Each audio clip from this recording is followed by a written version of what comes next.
Hello everyone, welcome to learn with Sachi store. तो आज की वीडियो में हम आपको बताने वाले हैं हमारी जो दरखाइम है उनकी थ्योरी है एक पवित्र और अपवित्र का सिद्धांत। उसको हम अपनी वीडियो के माध्यम से आपको समझाने वाले हैं। तो देखिए, तो हम पहले वीडियो शुरू करने से पहले हम चाहते हैं कि मैं बता दूं कि आपको इस थ्योरी को समझने के लिए आपको धर्म का सिद्धांत को समझना बहुत ही ज़्यादा ज़रूरी है। हम आपको इस वीडियो में धर्म का सिद्धांत के बारे में नहीं बताएंगे, पर आप अगर चाहते हैं कि हम आपको धर्म के सिद्धांत के बारे में भी कोई वीडियो दें तो आप कमेंट बॉक्स में मुझे बता सकते हैं। मैं आपको इसकी पूरी थ्योरी समझाऊंगी, ठीक है। तो सबसे पहले हम अपनी वीडियो को शुरू करते हैं। यहाँ पर हमारे दरखाइम हैं।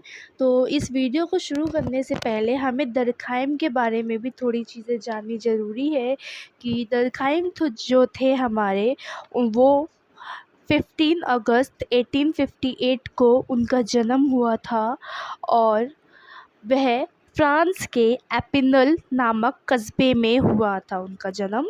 और इनकी डेथ है वो 15 नवंबर 1917 को हुई थी। अगस्त कॉम्ट समाजशास्त्र के जन्मदाता थे। उन्होंने सामाजिक घटनाओं के वैज्ञानिक अध्ययन को प्रारंभ किया था। उन्होंने इस विषय को सर्वप्रथम सामाजिक भौतिक एवं बाद में समाजशास्त्र कहा, ठीक है। तो और जो हर्बर्ट स्पेंसर का भी सामाजिक घटनाओं के वैज्ञानिक अध्ययन में बहुत योगदान रहा है। इसी कारण एलेक्स इंगल्स ने अगस्त कॉम्टे, हर्बर्ट स्पेंसर, इमाल दुर्किम, मैक्स वेबर इन चारों को समाजशास्त्र का संस्थापक कहा है, ठीक है। तो समाजशास्त्र, बहुत बच्चे कंफ्यूज हो जाते हैं कि समाजशास्त्र का संस्थापक किसे कहते हैं। तो जो देखिए, समाजशास्त्र के संस्थापक के लिए इन चारों ही लोगों का नाम आता है। हमारे पहले हैं, मैं आपको फिर से रिपीट कर रही हूँ, एलेक्स इंकल्स और अगस्त कॉम्ट, हर्बर्ट स्पेंसर, इमाल दुर्किम, मैक्स वेबर। ये सभी हमारे समाजशास्त्र के संस्थापक हैं। एलेक्स इंकल्स ने इन चारों को बोला है समाजशास्त्र का संस्थापक, ठीक है। तो अब हम अपनी वीडियो को शुरू करते हैं। तो हम अपनी वीडियो को शुरू करने जा रहे हैं, ठीक है। तो हमारी थ्योरी जो है पवित्र और अपवित्र, ठीक है। तो इमाल दुर्किम ने अपने धर्म के सिद्धांत को और विस्तार से परिभाषित करने के लिए समस्त वस्तुओं को दो भागों में विभाजित किया था, ठीक है। तो वो समस्त वस्तुएं क्या है? पहली हमारी है पवित्र, जिसको सैक्रेड, और दूसरी है हमारी अपवित्र, ठीक है। इन दोनों में डिवाइड किया था। तो अपवित्र वस्तुएं क्या होती है, हम उसे देख लेते हैं। देखिए, अपवित्र शब्द का अर्थ उन चीज़ों से है जिन्हें पवित्र या धार्मिक नहीं माना जाता है, बल्कि वे प्रकृति में धर्मनिरपेक्ष होती हैं। धर्मनिरपेक्ष का क्या मतलब होता है? जो धर्म के विरुद्ध हो उसे हम लोग धर्मनिरपेक्ष कहते हैं। इन चीज़ों में लोग और उनके व्यवहार, साथ ही स्थान या भौतिक वस्तुएं शामिल हो सकती हैं, ठीक है।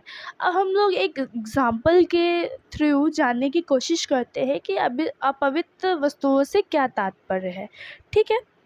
तो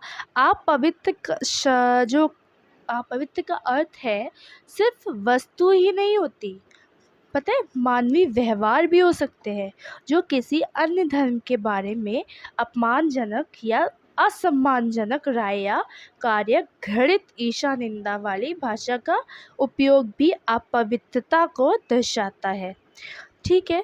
तो यहाँ पर हम अब दूसरी चीज़ जान लेते हैं कि हमारा पवित्र क्या होता है, ठीक है। पवित्र, देखिए, पवित्र क्या है? जिन वस्तुओं को हम, देखिए, देखिए, पवित्र का अर्थ अशुद्ध के विपरीत है। इसका तात्पर्य उन चीज़ों से है जो धार्मिक उद्देश्यों से संबंधित है और भगवान से संबंधित है। इनके धार्मिक सिद्धांतों, संसारिक कानूनों, रीति रिवाजों या धार्मिक समूहों या व्यक्ति द्वारा पवित्र माने जाने वाली चीज़ें शामिल हो सकती हैं। अब देखिए क्या है, ये थोड़ी सी टफ लैंग्वेज है, बट मैं आपको थोड़ा सा इजी वे में बताती हूँ कि जिन वस्तुओं को हम पवित्र समझते हैं, ठीक है, उन्हें हम साधारण वस्तुओं से दूर रखते हैं, ठीक है। और उसी के लिए हम विभिन्न प्रकार के आयोजन जैसे पूजा पाठ, धार्मिक कर्मकांड करते हैं।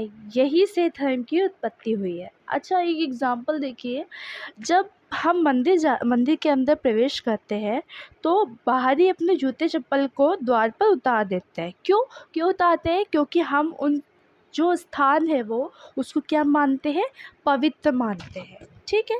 तो जो हमारे दरखाइम हैं उन्होंने इसी बात को बताने की जो करा है कि हम लोग क्या करते हैं, जिन स्थान को पवित्र मानते हैं उसको हम असाधारण वस्तुओं से दूर रखते हैं। जैसे मान लीजिए आपके जो जूते वगैरह है, अगर हम लोग चमड़े का यूज़ करते हैं, ठीक है, तो उन सबको क्या करते हैं, चमड़े के बेल्ट हो गई, पर्स हो गई, तो उसको हम लोग मंदिर के अंदर नहीं ले जा सकते हैं, क्योंकि क्या है, वो असाधारण है, जिसे मंदिर के अंदर प्रवेश करना वर्जित है, ठीक है।